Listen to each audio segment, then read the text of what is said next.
Hey, folks, on today's Rebel's Edge, Marc Benioff delivers yet again as Salesforce soars to an all-time high on Q4 earnings. Meddling with metals, China looks to restrict sale of precious and rare earth metals to the United States. How will President-elect Trump react?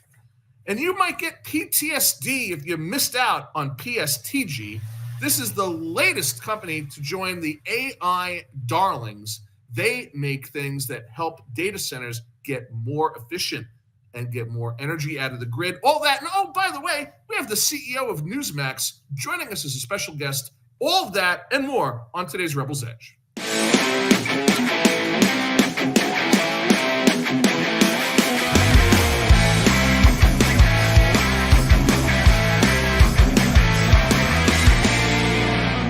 Welcome back, everybody. Hey, that's the one and only Marc LoPresti over there, the CEO of Market Rebellion.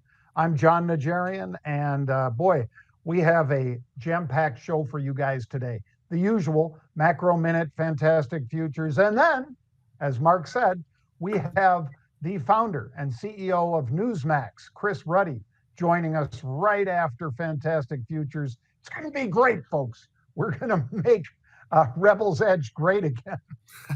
Although it always has been great, right, Marc? I don't disagree with that, but it's great to have Chris with us. Yes, it is.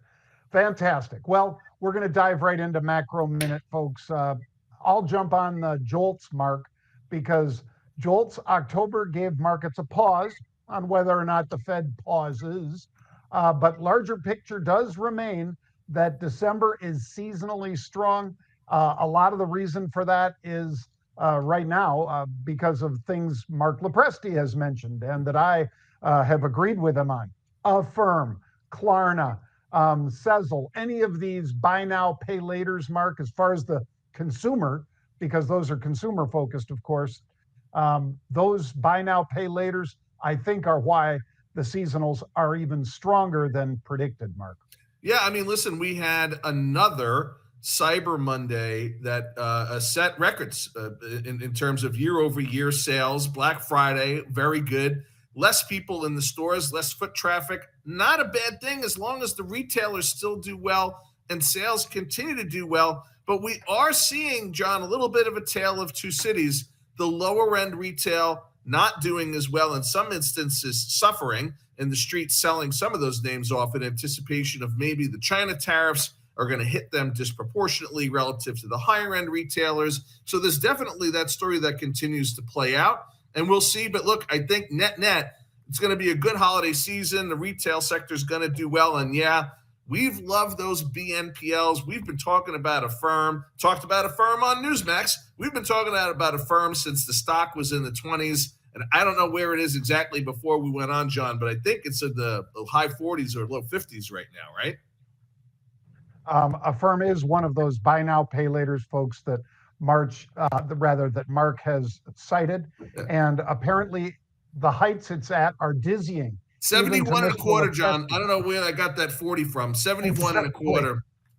Yeah. I was going to say a new all-time high for Affirm. And it's just like nothing can stop this thing, Marc. It's amazing.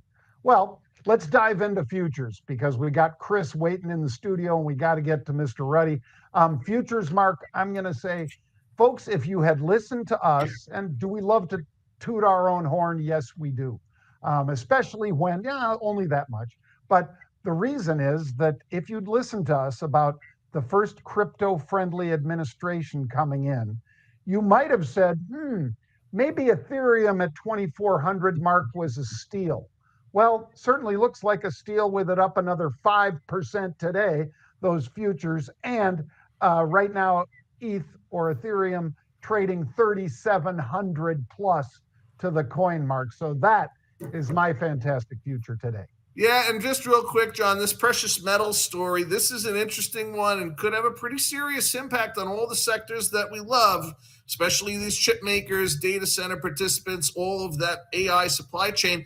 China's talking about banning U.S. access to a lot of these minerals, these rare earth minerals that they extract from the ground, that they have as a natural resource and process. That came a day after the Biden administration further restricted China's access to certain advanced U.S. technologies on national security concerns. Really curious to see how this thing is going to play out. I can tell you, President-elect Trump ain't going to have much of that messing around with our access to precious metals, but it's also part of why companies like M2I are so important, that are going to bring our access to precious metals and rare earth back to the U.S. On that note, let's bring in Newsmax CEO Chris Ruddy.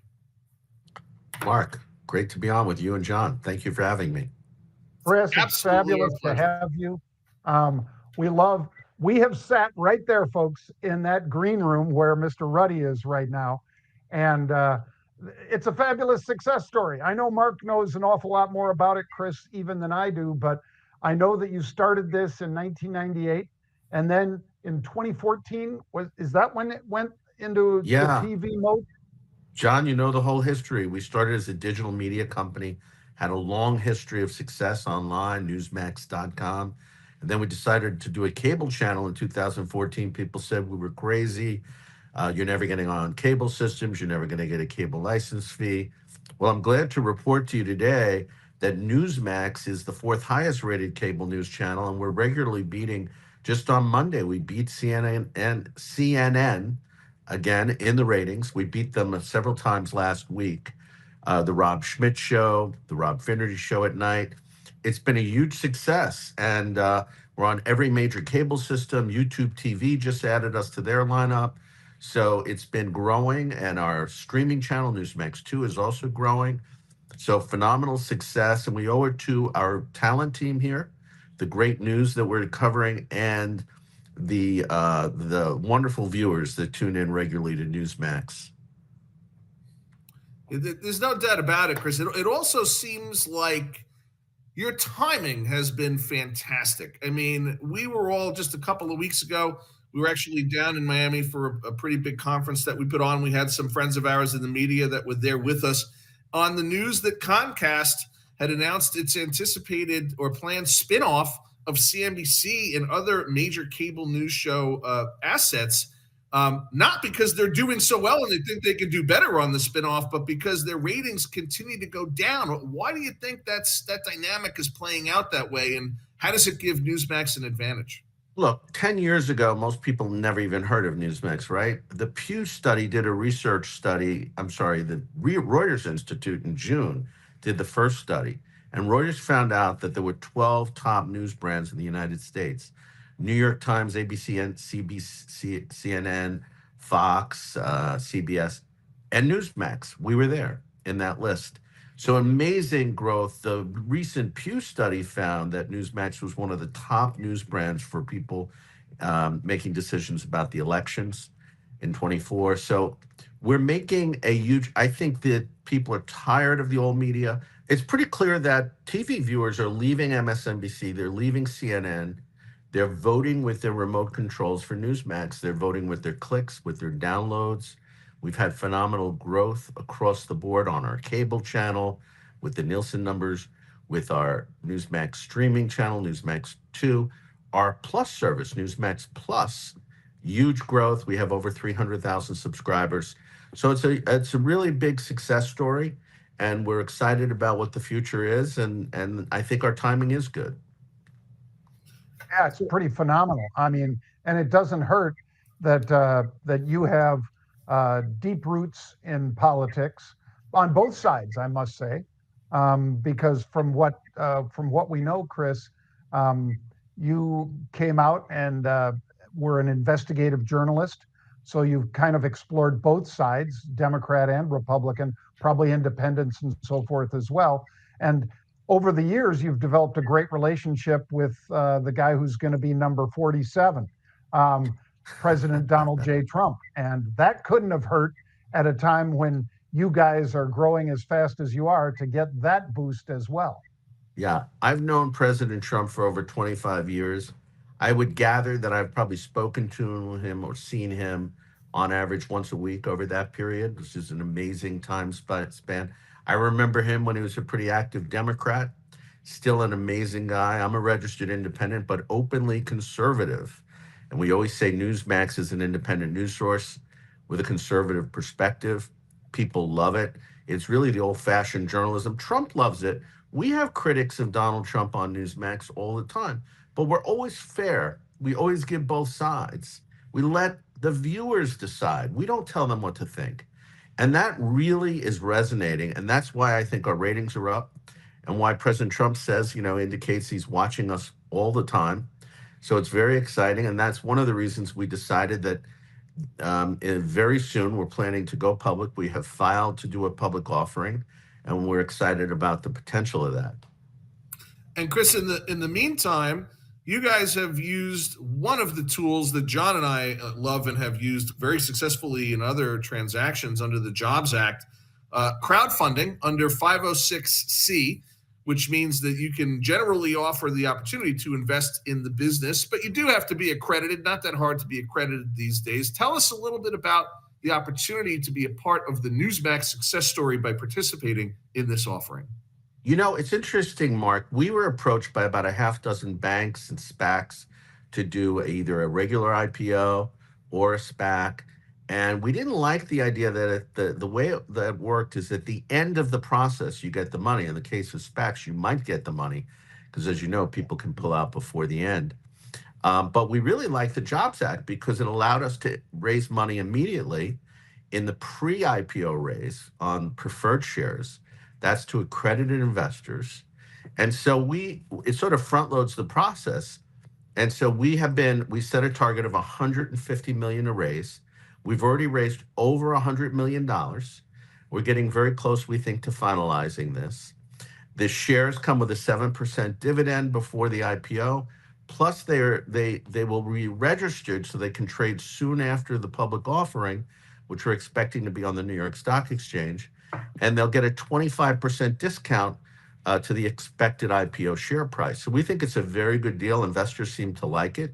We've had really good results this year. Tremendous growth in the company, not only in revenues, but ratings, subscriptions. So it's all sort of a very exciting story. And when we saw the success of President Trump's Truth Media, Truth Social, and Trump Media, we said there's a lot of demand in the market for companies like ours that are challenging the media establishment.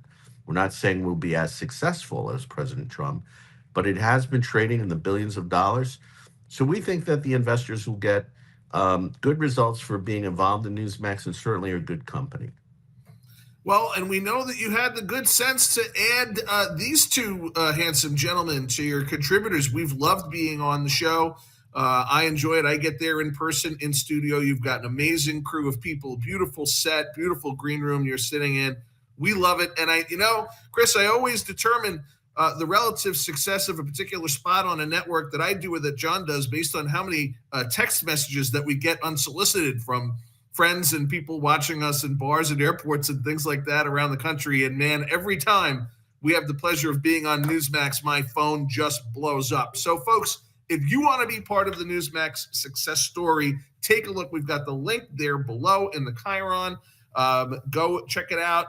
It is at newsmaxinvest.com. This, by the way, is not a paid endorsement. We have received no money for this. Chris offered to come on the show and tell a bit of the Newsmax story and this investment opportunity, and we jumped at it. So do check this out. Full disclosure, I think, Mark, we offered you a free box of Dunkin' Donuts the next time you're in the green room. Yeah, just as long as they're along with. Yes, just as long as they're there with my green M&Ms, Chris. We always appreciate you coming on Newsmax. We love people to take a look at newsmaxinvest.com, review the materials carefully, and see if they want to join us. Fabulous. Chris, thank you. Great to have you. Thank you, guys. We look forward to seeing you soon. Wow. Well, fabulous hearing from Mr. Ruddy and the Newsmax story, which is incredible, Mark. But take a look at what's going on, also incredible, in CRM, which is, as you said on the cold open, Marc Benioff is killing it. Yeah. A new all-time high for Salesforce, reported their Q3 earnings, revenue $9.44 billion, well ahead of what was estimated, Mark. The per share was slightly less. In other words, the bottom line number not quite as big as that revenue beat, but the revenue, that's amazing. And that's driving almost all of tech today, Mark. Yeah, no doubt. And look, it's SaaS revenue, and it's that recurring SaaS, software as a service. CRM was one of the granddaddies of SaaS, certainly as it relates to customer relations and Salesforce management. And this was not a guarantee, John. You know, there was a lot of naysaying about whether Salesforce was going to be able to continue with its quarter over quarter growth, or whether or not some of the acquisitions that it made to get AI into the picture in a more meaningful way were going to work out. Clearly, it has, and they have, and the stock performing accordingly today. Kudos. Nice little Christmas present for Salesforce shareholders, and kudos to Marc Benioff. Yeah, well, it's helping drive over a 1% rally in the Qs today, which is, of course, the tech-heavy NASDAQ, Mark. Yeah, and well, John, the next one, guess what we're going to talk about? We're going to talk about AI and data centers. Shocking. Yep. But listen, folks, we don't make the news. We just report the news. And this trend continues and continues and continues. Marvell up 20% today on very strong third quarter results. Adjusted EPS of 43 cents a share, beating the street's estimates by a solid 2 cents. Revenue for the quarter also exceeding anticipated $1.46 billion. The number coming in at $1.52 billion. That's a year-over-year increase of about 7%. The company also providing optimistic guidance. Also critically important, as we know, you can beat, you can exceed, but if your forward guidance is a little bit sanguine, if you sound like Eeyore from Winnie the Pooh, they're going to trade the stock down. Not so for Marvell Technologies. They are, of course, these numbers influenced by continued robust demand for AI-related solutions, silicon solutions. And of course, guess what, John? Guess what segment of their business grew the most? Almost 100%, a hair shy, 98% year over year. Their data center business. Data centers, Mark? Yeah, data centers, and more data centers. I know that people are getting sick of hearing us use that word. Well, prepare to be sick for much longer, because this thing is just starting. Unbelievable. MRVL, 20% up today on that news. And we had UOA, unusual option activity. Take a look at that, Mark. I mean, 5,000 of the December 80 calls when the stock was roughly 77.5. The stock explodes to the upside, as you say, a 20% rally. Bang. That's what I'm talking about. That dog will hunt, Mark. I agree with you.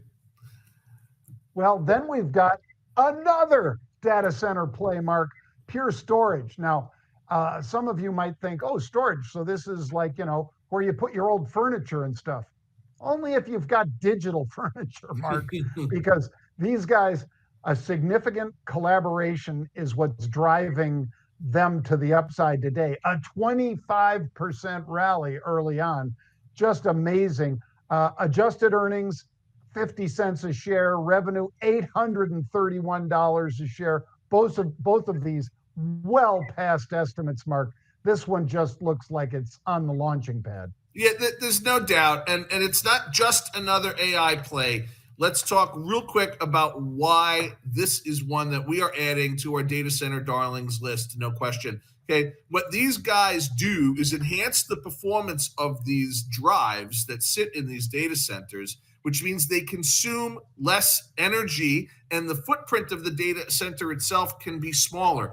As you know, if you were a loyal watcher and listener of all things Market Rebellion, there is an energy crisis looming. I'm talking about a meaningful, once-in-a-generation energy crisis because of the proliferation of data centers. There's two ways you can attack it. You can find out how to put more energy into the grid with things like nuclear and renewable and natural gas, and that's going to happen. And the other way that you can attack it is by making the data centers and the equipment within them more efficient.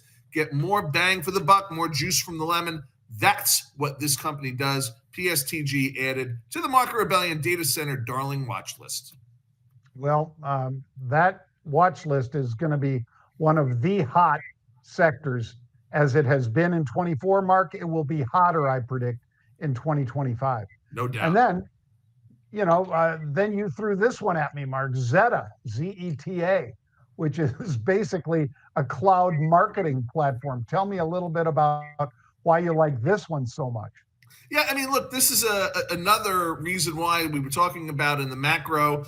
how this was a terrific Black Friday. This was a terrific Cyber Monday. We expect holiday sales and holiday spending to continue, maybe break even more records this holiday season. And part of the reason for that is platforms like Zeta. This is a platform, that uses AI to power marketing, to get marketing campaigns and advertisements to the relevant consumer, right? Bringing down the retailer's cost of acquisition, increasing that ROAS, that return on ad spend, as industry insiders like to say. And they're doing just an unbelievable job.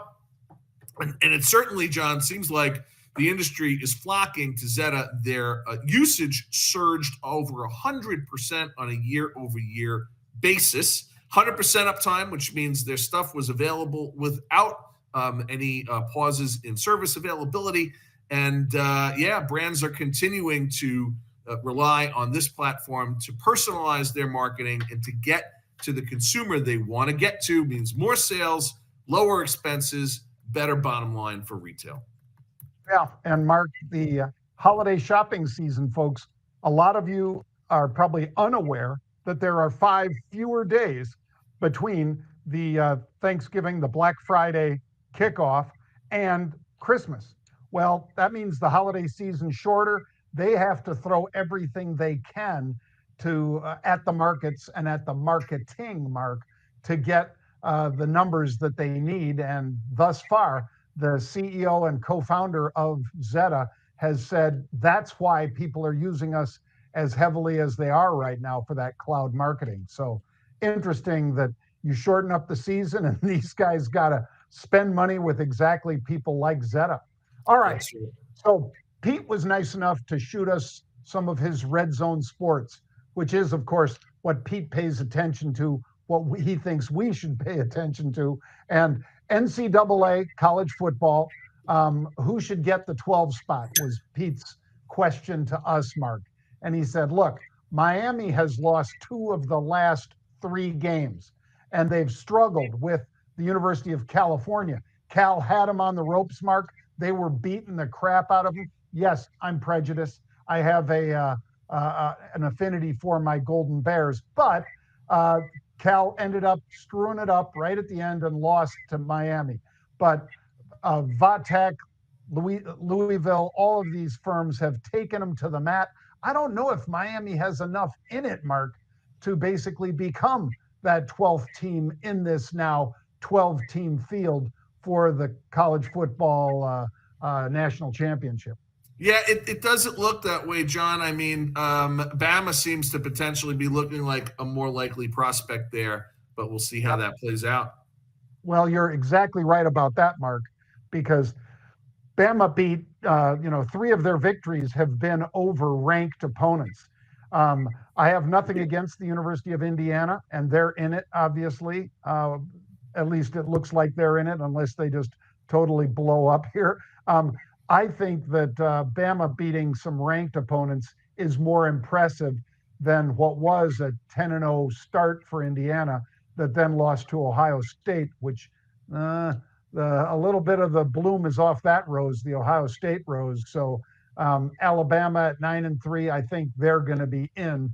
Miami, I don't know if they can make it in with what they've done in the last few weeks. All right, now Mark, another one.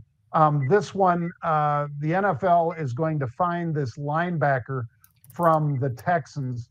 A 3-game suspension is what they gave him for repeated violation of player safety rules. What does that mean? That means Trevor Lawrence is sliding feet first, which means you do not touch the quarterback. From the moment a quarterback goes feet first, the ball is down right there. You don't need to touch him. He can't just hop up and go off and run. As soon as he slides feet first when he's running with the ball, you cannot touch him. And this player, Al-Shazir, basically decided, well, I'm going to give him my forearm and maybe a helmet-to-helmet hit as well. It was not a good look, Mark, and I think a lot of people are wondering why he didn't get a significant fine as well as the 3-game suspension, and maybe suspended him for the rest of the season. What do you think? Yeah, I mean, I happened to be watching this last night, and I was having dinner with my daughter at our favorite local restaurant that's got lots of lots of games on. And I just think this was really egregious. This is the epitome of unsportsmanlike behavior, and the league should not go. This was a slap on the wrist. I think this guy should be suspended. See, what do we got left, John? Less than 20% of the season? Suspend him for the rest of the season. Make him sit on the bench and think about what he did. Yeah, and you're sending a message to the rest of the players too, because in the old days, there would have been players that would be willing to take a multi-game suspension and or a fine to knock a quarterback out, because they did. They sent him into the locker room after that hit, and obviously for a whole host of reasons, the quarterbacks are protected not only because in many cases they are the franchise, but they're also what people are out there to see. They're out there to see offense. They're out there to see Mahomes and Josh Allen and these guys throw incredible passes to their receiver core, as well as perhaps run from time to time. Trevor Lawrence fits into that category, but this was certainly, I thought, a despicable sort of hit. I didn't think it needed to be done. If he, had just gone over the top of him and not brought that forearm in and so forth, he might have gotten away with just a unsportsmanlike. But again, once they slide feet first, they cannot go further. So you have no reason to touch that quarterback at that point. Totally I thought the same thing. Totally agree. John, in closing, we got to do a little shameless publicity as we always do. You can you must check out RebelCon 2025. Producer Jared's going to pop that tile up there. There you go. You can scan that QR code, or you can go to markrebellion.com/RebelCon. That's markrebellion.com/RebelCon, and secure your seat for what is undoubtedly going to be the #1 trading conference of the year. We're doing that at the MGM Grand in fabulous Las Vegas, Nevada. That will be day 4, by the way, of course, of 10X GrowthCon, where the folks over at Cardone Enterprises are expecting 7,000 roaring fans. We'll be on stage with Grant and lots of other celebrities for that as well. That's the 21st through the 23rd. So mark your calendars now. Plan to spend that part of March, end of the first quarter, with me, Pete, John, the entire Market Rebellion crew, the Cardone crew at the MGM Grand in Las Vegas. Scan that code, secure your tickets now. And John, I know some of us are traveling a little bit tomorrow. Who's going to be on? There you go. Fabulous landing. I scanned it. While Mark was talking about it, I was scanning it. Tomorrow I'm going to be heading to Fort Lauderdale, Mark, for the Cardone Foundation cruise, where Grant and his wife Elena have created a great foundation where they give back, and a lot of very generous people that wanted some perhaps one-on-one time with Mr. Cardone are part of this on the Ritz-Carlton cruise. It's going to be fantastic. To answer your question, Mark, I don't know. I'm guessing that I'm not going to be on the Rebel's Edge tomorrow, but I'm pretty sure that we can round up the usual suspects, as Claude Rayner would say. I think we can round up those usual suspects and get a good show off tomorrow. So kudos to Chris Ruddy, to our producer, of course, Jared, and thanks again to all of you for watching. This show will be back on air tomorrow at 1 p.m. Eastern Time.